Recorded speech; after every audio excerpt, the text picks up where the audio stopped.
Maranata. Quando vem? Ora vem, Senhor Jesus. Irmãos, que bom estar aqui. Deus abençoe a cada um de vocês que se dispôs a acordar pela manhã e vir até a Santa Casa de Oração adorar o nome bendito e imaculado do Senhor Jesus. Livro de Joel, capítulo 1. Depois de Oséias, irmão, você vem andando, vai vir Jeremias, Lamentações, Ezequiel, aí depois vem Daniel, Oséias, chegou em Joel. Joel é um livro bem pequeno, mas tem lições extremamente importantes para cada um de nós. Todos acharam? Quem achou diz amém. Amém. Quem não achou diz misericórdia. Rapaz, está aí que parado, está meio a meio. Vamos esperar mais um pouquinho, igreja.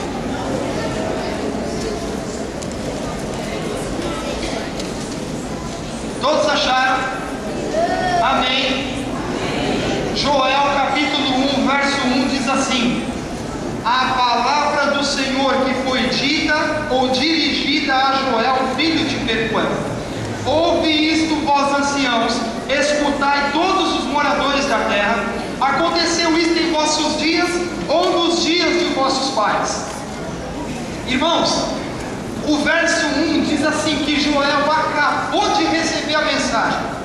Joel acabou de receber a visão, a orientação profética de Deus. E a primeira mensagem que Joel tem é uma mensagem que vai direto, é uma reprovação direta à liderança da igreja. Logo de cara. É fácil a tarefa do profeta? Sim ou não? Acabou de chegar na igreja, a primeira missão, repreender a liderança. É fácil, sim ou não? Mas a liderança merecia ser repreendida, sim ou não? Sim, vocês vão ver por quê. O verso continua dizendo assim: por acaso, verso 1 ainda, isso aconteceu em vossos dias ou nos dias de vossos pais? Israel estava sendo assolada por uma praga de gafanhotos. No verso 4, você vai ver, a Bíblia vai enumerar os gafanhotos: gafanhoto cortador, gafanhoto migrador, gafanhoto devorador. 4 espécies de gafanhotos haviam ali. E a Bíblia diz assim, que a primeira espécie de gafanhoto vinha e comia a plantação. O que ela deixava, vinha outro e comia. O que ele deixava, vinha outro e comia. E o que ele deixava, vinha o quarto e comia. De modo que não sobrava mais nada da plantação. E Joel agora, ele chama os líderes e diz assim: ouve isto, vós anciãos, líderes de igreja, responsáveis pelo povo de Deus. Vocês sabem pelo menos quando o problema ocorreu? Vocês sabem pelo menos o que está acontecendo? Sabe quando que aconteceu? Se foi nos vossos dias ou nos dias de vossos pais?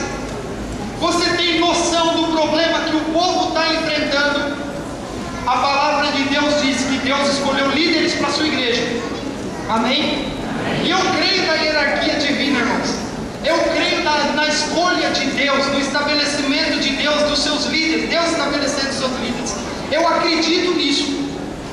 No entanto, existem líderes que recebem a grande bênção de ser chamados por Deus e executam a obra de qualquer forma.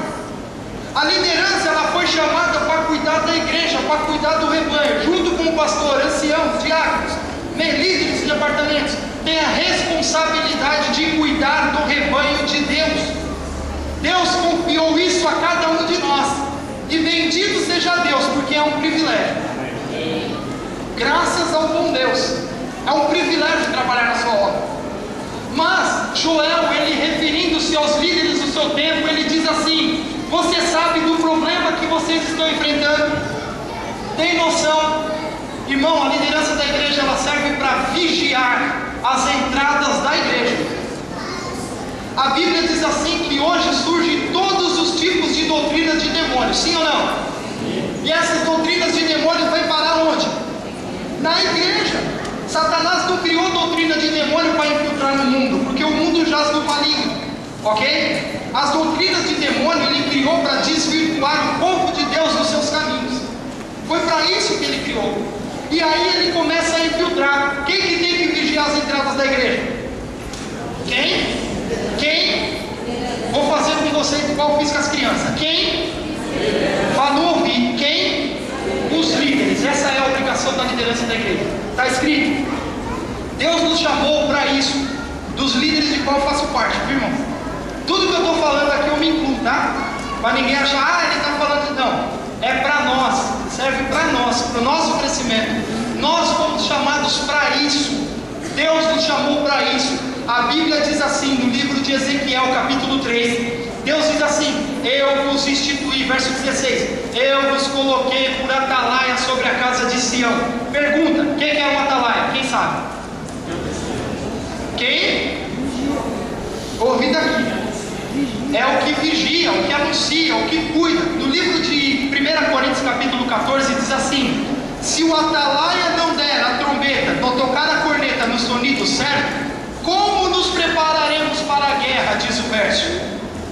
O atalaia, ele tinha a função de ficar sobre os muros de Sião, vigiando os arredores da igreja, ou de Israel, para quando viesse algum inimigo, ele tinha que tocar a corneta no sonido certo para o povo se preparar para a batalha.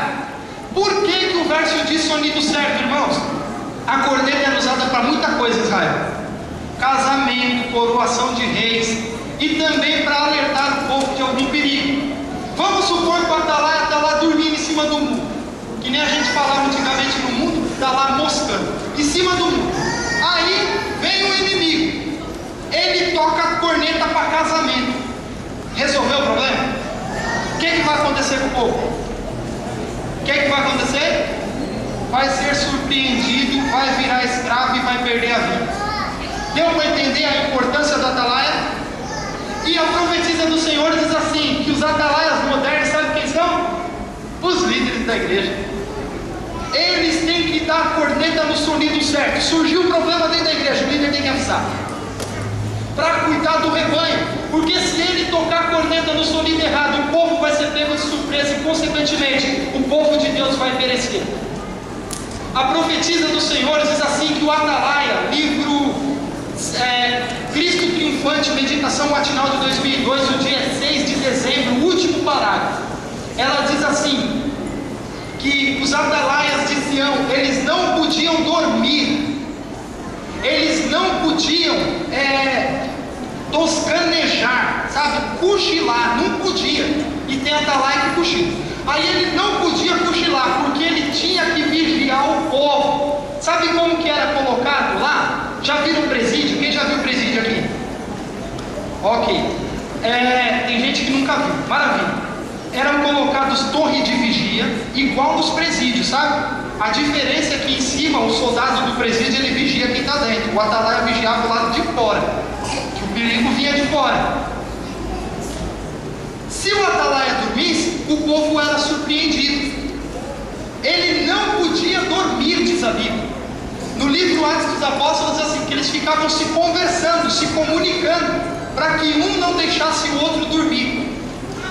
Abra a Bíblia, por favor, no livro de Isaías, capítulo 56. Irmãos, eu vou falar, vocês anotam.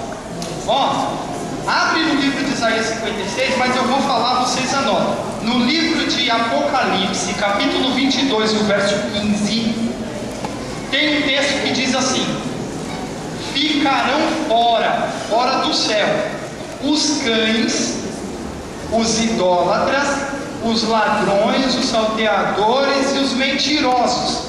Ficarão fora do céu. Idólatra, ladrão, salteador e mentiroso, todo mundo sabe o que é, sabe? Sim ou não?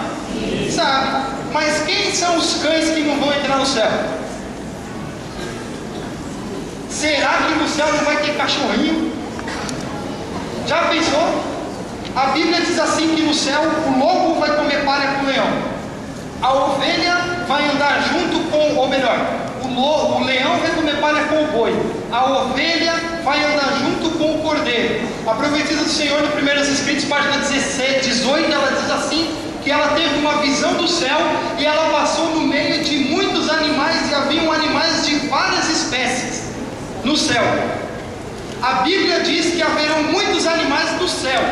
No entanto, o Apocalipse diz que fora do céu ficarão os cães. Que cães são esses, igreja? Já parou para pensar? Não? Será que Deus não gosta de cachorrinho? Abre no livro de Isaías que eu vou mostrar para vocês quem são os cães. Irmãos, eu vou pedir para descer, senão eu fico subindo e descendo toda hora. Abre lá Isaías, capítulo 56, verso 10. Quem achou diz amém. Amém. Glória a Deus. Diz assim: todos os atalaias de Israel são o quê? Peraí, atalaia podia ser cego? Não, ele tem que vigiar. Aí o verso continua dizendo assim: todos são cães mudos. Para que serve um cão mudo, igreja? Um cão de 3 pernas serve para alguma coisa? Serve. Um cão de 3 pernas não late? Sim ou não? Sim, então ele serve. Um amigo, ele foi no Peru. Ele falou que tem uma cidade lá que tem muitos cachorros de 3 pernas, porque as ruas são bem curvas, as curvas são fechadas, e aí o cachorro corre atrás do carro, é atropelado, puf, perdeu a perna, fica com 3 pernas. Mas um cão de 3 pernas ainda pode latir. Mas um cão mudo, você tem um sítio para guardar, você economizou a vida toda, a vida inteira, e comprou o sítio do seu sonho, um pedacinho de terra para quando vinha perseguição você fugir. Aí, estou brincando, viu, irmão? Não faça esse tipo de provisão não, porque Deus vai fazer. Mas aí você comprou o sítio lá para você. Aí você tem que guardar o sítio, porque você mora na cidade, você só vai para o sítio no fim de semana. Aí você coloca um cão mudo para guardar o sítio. Resolve? Sim ou não? Você bota o caseiro e um cão para avisar o caseiro do ladrão. Aí você bota um cão mudo. Seu sítio está bem guardado, não tá? Sim ou não? Não. O texto diz que os atalaias eram cães mudos que não podiam ladrar, andavam adormecidos. Atalaia pode dormir, igreja? Aí diz assim: andavam adormecidos, deitados e amam toscanejar. Eles gostavam de cochilar quando eles deveriam estar vigiando. O verso 11 é o mais doído. Diz assim: estes cães são gulosos. A glutonaria é o pecado do século, segundo a profetisa do Senhor. É o pecado mais terrível do século. Livro Santificação, página 26, diz assim: o comer e o beber impróprios resultam num pensar e num agir impróprios.